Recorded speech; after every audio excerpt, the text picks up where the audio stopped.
On October of 2016, a longtime family friend began harassing my family.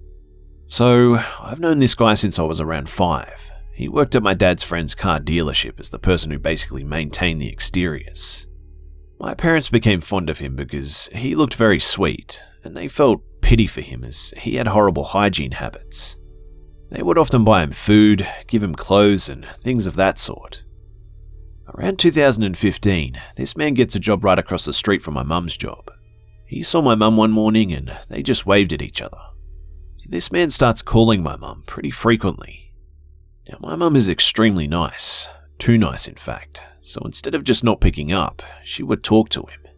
This guy becomes obsessed with my mum, to the point that she tells him to stop contacting her. And before long, all is well, and the guy stops contacting her. But months later, he began to watch my mum. He would park in front of my mum's job and just watch her. She noticed him, but she never saw it as a huge threat, so she never said anything.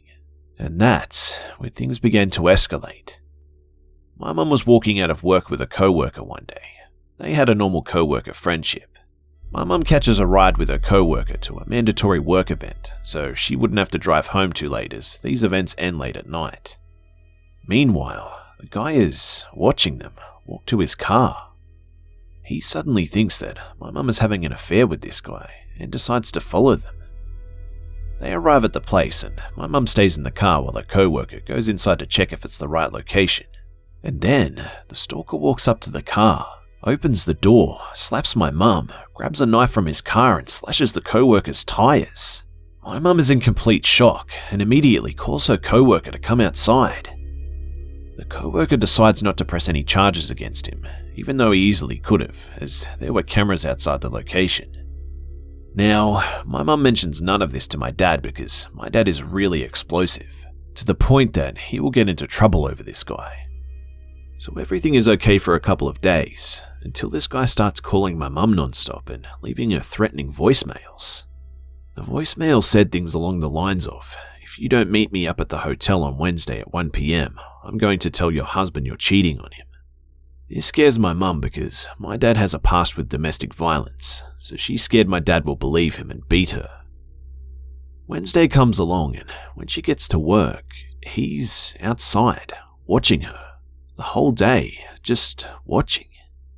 She calls my grandparents as my grandpa is an ex-military and is no one to play with. They immediately drive to my mum's job, but this guy starts harassing my grandparents and won't leave my mum's job. 1 PM comes around and my mum calls the police. The dude hauls it across the street and hides, leaving his car at my mum's job. Police search for him everywhere, but he's nowhere to be found. The phone calls continue and things really begin to escalate. This man decides to vandalize my mum's car. He throws tar all over my mum's car while the car is parked outside of my house. The car is destroyed and my parents have to pay a lot of money to fix it. Finally, at this point, my dad knows of the whole ordeal and is set on killing this guy. We advise him to calm down because my mum is planning on getting a restraining order from him and she didn't want my dad to ruin her chances or commit a crime or anything. He continues to call and stands outside of my mum's job every single day. This man starts driving by my house every day and begins to see me as a target. He leaves my mum a threatening voicemail saying that he's going to vandalize my car now. So at this point, I'm even more terrified. At this point in the story, my mum has had to call the cops on him several times, but the cops say that they can't do anything as he hasn't physically attacked her or anything. My mum decides that she's going to finally petition for the restraining order, with the police reports and voicemails as proof. They set up a court date and give my mum a temporary restraining order until the court date, so approximately 2 weeks. This guy doesn't stop calling my mum, so my mum calls the detective in charge of her case, and the guy hasn't even been served with the restraining order yet. This was only a few days before the court date too. He was eventually notified with the court date though, and he tells my mum that he has proof that she won't stop calling him. He then starts targeting the rest of us. I wake up one Saturday morning and my car has letters drawn all over the windows with nail polish. Luckily, we were able to just scrape it off gently, but by now, I'm a nervous wreck.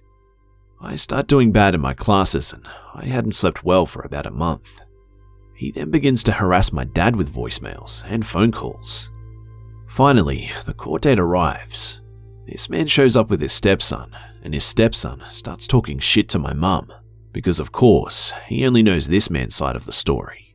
The judge calls them in and does the usual questioning, talks about police reports, etc. The judge asks him if he has anything to say or show. He says yes, that he has a phone bill that shows that she called him more than 200 times in the past month. The judge says okay, show me. And guess what? He didn't bring it. The judge nods her head and reaches a verdict. He was found guilty and my mum was awarded a restraining order for life. And even though this may not be the end of it, for now, we finally have peace in our family again.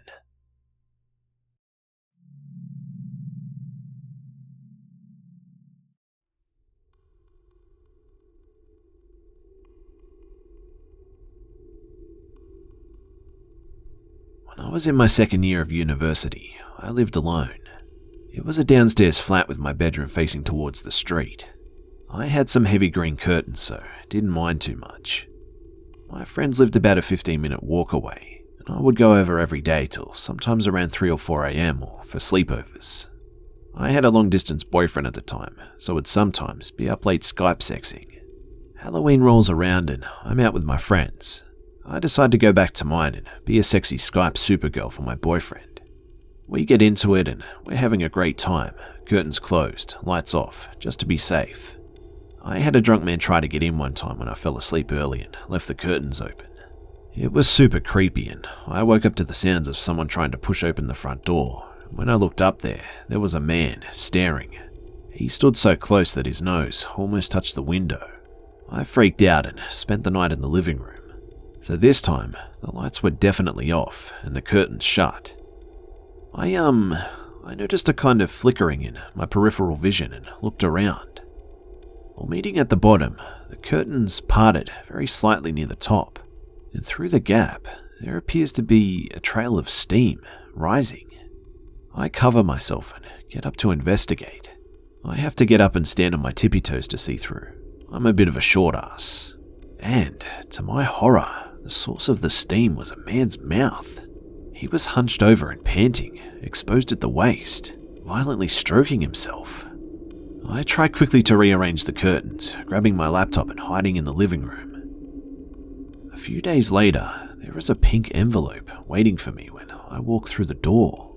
As I pick it up, various small change falls out. Written on the lip of the envelope in jagged capital letters was, "I mean you no harm, XXX. A horrible cold feeling spread throughout my body, dread overlapped by shock. I'd never felt anything like it. I turned the card over to read the address side, and there, in the same handwriting, to the girl in the front room. Opening it, I see it's quite a traditional sort of card, cream with a delicate watercolor of a bouquet on the front. Written on it, "Thinking of you," in gold curvature text next to it. The inside was covered by a message, completely in capitals, with some letters backwards and words misspelled. I gave the card to the police, so can't recite the whole passage verbatim, but the essence was, I'm an old man who has lived on the street for a long time. I wasn't sure if it meant my street or the streets in general. More on that later. It continued with, "You made me the happiest I've ever been in my life on Halloween. I'm sorry I scared you. You are very beautiful. I love to watch you, whether you're working on your computer or touching yourself. Please leave your curtains open, just a little bit for me. And each time you do this, I'll post a couple of pounds through the letterbox. Signed, Ken." I called my friends, then got the police to come around. Basically, they couldn't really do anything. They took the card as evidence, gave me a case number, and said that they would get the patrol car to drive past my house for the near future. I stayed at my friend's for a week, and had one of them stay over mine after that. But that wasn't quite the last of Ken. Sometimes, there would be a knocking at my window. But I kept my curtains 100% closed this time. 3 or 4 months of no incidents later, and we got snow. I was leaving my house, now in the habit of checking my curtains every time I left or got back to the house. and I see a set of footprints tracing the entire front window, back and forth, like someone had been pacing there. After I moved, my friend had a job where she could check the local electoral register. We did find that a Mr. K lived on my previous street. We did no further investigations after this because it was a student area, but I would walk past that house on my own for the next 2 years. A while after I'd moved out, I saw that the windows had been completely covered in newspaper, stuck from the inside. It seemed like someone was having trouble with Ken still coming around.